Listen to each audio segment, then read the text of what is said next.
और भाई, ये सब बातें तुम छिपकर ही करना, नहीं तो न मैं होऊंगा और न तुम ही बच पाओगे, अर्थात सिंह के हाथों तुम भी मारे जाओगे और मैं भी मारा जाऊंगा।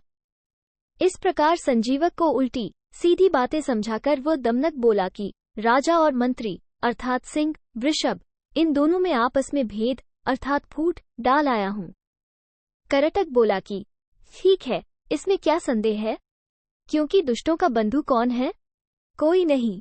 बार बार मांगने पर कौन क्रोध नहीं करता है, और धन से कौन घमंडी नहीं होता है, और बुरे कार्यों के करने में कौन पंडित नहीं है। 178। और भी धूर्त लोग अपनी बुद्धि अर्थात लाभ के लिए राजाओं और रईसों को दुर्वृत्त बना देते हैं, उन्हें बुरे मार्ग पर चलाते हैं। ठीक है, दुष्टों का संग अग्नि के समान ही अपने आश्रय का भी नाश करता है। 179। इसके अनंतर वो दमनक पिंगलक सिंह के पास जाकर बोला, देव, देखिए वो पापी संजीवक आता ही होगा, सो तैयार होकर बैठिए। ये कहकर उसने सिंह का पहले कहा हुआ रूप अर्थात पैंतरा बदलकर बैठना आदि करा दिया। संजीवक ने भी आकर वैसे ही बिगड़े हुए रूप वाले सिंह को देख अपनी शक्ति के अनुसार बल प्रदर्शन किया और उस सिंह से लड़ गया, और उन दोनों के युद्ध में अंत में संजीवक मारा गया। फिर पिंगलक अपने सेवक संजीवक को मारकर थका हुआ सा और शोक युक्त सा उदास होकर बैठ गया, और कहने लगा कि मैंने यह क्या दारुण कर्म किया, क्योंकि राज्य का सुख तो दूसरे लोग भोगते हैं और धर्म का उल्लंघन करके पाप का भागी राजा होता है। जैसे सिंह हाथी के मारने से पाप ही कमाता है, क्योंकि हाथी को मारता तो सिंह है, पर उसका मांस तो अन्यान्य पशु श्रृगाल आदि ही खाते हैं। 180। और भी बुद्धिमान सेवक का और उत्तम गुणयुक्त पृथ्वी के एक देश का नाश, इन दोनों में से योग्य भृत्य का विनाश राजाओं के लिए मृत्यु के समान ही है, क्योंकि खोई हुई उत्तम भूमि अर्थात देश तो फिर भी कालांतर में सरलता से मिल सकती है, पर योग्य सेवक जल्दी नहीं मिलता है। 181। तब दमनक बोला कि दे स्वामिन, यह क्या नई रीति है कि शत्रु को मारकर भी आप संताप करते हैं? कहा भी है, पिता या भ्राता या पुत्र या मित्र, इनमें से कोई भी हो जो अपने प्राणों को नाश करने वाला हो, उन्हें ऐश्वर्य चाहने वाला राजा अवश्य ही नष्ट कर दे। 182। और भी धर्म, अर्थ और काम अर्थात त्रिविध पुरुषार्थों के तत्व को जानने वाले पुरुष को चाहिए कि वो अधिक दयापरायण नहीं होवे, क्योंकि अत्यंत क्षमा करने वाला पुरुष अपने हाथ में धरे हुए अन्न को भी खाने में समर्थ नहीं होता है, अर्थात अत्यंत दया और मृदुता भी हानि ही करती है। 183। और शत्रु और मित्र में समान रूप से क्षमा करना ये तपस्वियों का ही भूषण है, और अपराधी जीवों पर क्षमा करना राजाओं का दूषण है। 184।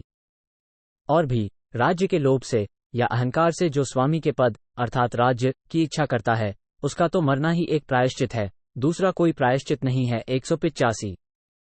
और भी अपराधियों पर दया करने वाला राजा और सबके हाथ का और सब जातियों का अन्न खाने वाला ब्राह्मण, उच्छृंखल एवं स्वेरिणी स्त्री, दुष्ट स्वभाव वाला सहायक, कहा नहीं मानने वाला नौकर, असावधान अधिकारी अर्थात अफसर, और भी जो किए हुए को न जाने अर्थात कृतघ्न, इनका त्याग करना ही श्रेष्ठ है। 186।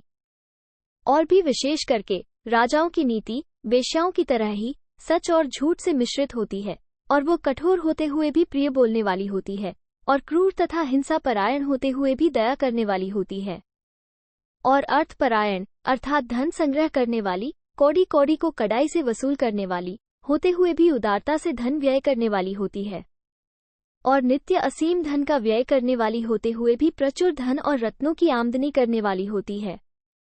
इस प्रकार राजाओं की नीति वैश्याओं के समान ही अनेक अर्थात परस्पर विरुद्ध रूप वाली होती है, उसका भेद पाना कठिन होता है। वैश्याएं भी इसी प्रकार नाना कपट रचनाएं किया ही करती हैं। 187। इस प्रकार दमनक के समझाने पर वो पिंगलक अपने प्रसन्न स्वभाव को प्राप्त हो सिंहासन पर जाकर बैठ गया, और तब दमनक ने कहा, महाराज की जय हो, संपूर्ण विश्व का कल्याण हो। ये कहकर वो भी सुख से बैठ गया। तब विष्णु शर्मा बोले कि हे राजपुत्रों, आप लोगों ने सुहृद भेद तो सुन ही लिया, आपके प्रसाद से सुन लिया, और हम लोग इससे बड़े ही प्रसन्न और सुखी हुए। विष्णु शर्मा बोले कि अच्छा, दूसरा ये भी हो कि आपके शत्रुओं के घर में सुहृद भेद अर्थात परस्पर लड़ाई फूट हो, दुष्टजन काल के वश होकर प्रतिदिन प्रलय अर्थात विनाश को प्राप्त हों, सभी मनुष्य सदा संपूर्ण सदा सुख संपत्ति के भंडार बने, और इस संसार में बालक भी इस सुंदर कथा रूपी आराम में अर्थात बगीचे में प्रसंग में निरंतर क्रीड़ा करें। अर्थात इसे पढ़े और मनन करें। 188 हितोपदेश का सुहृद भेद नामक दूसरा कथा संग्रह समाप्त।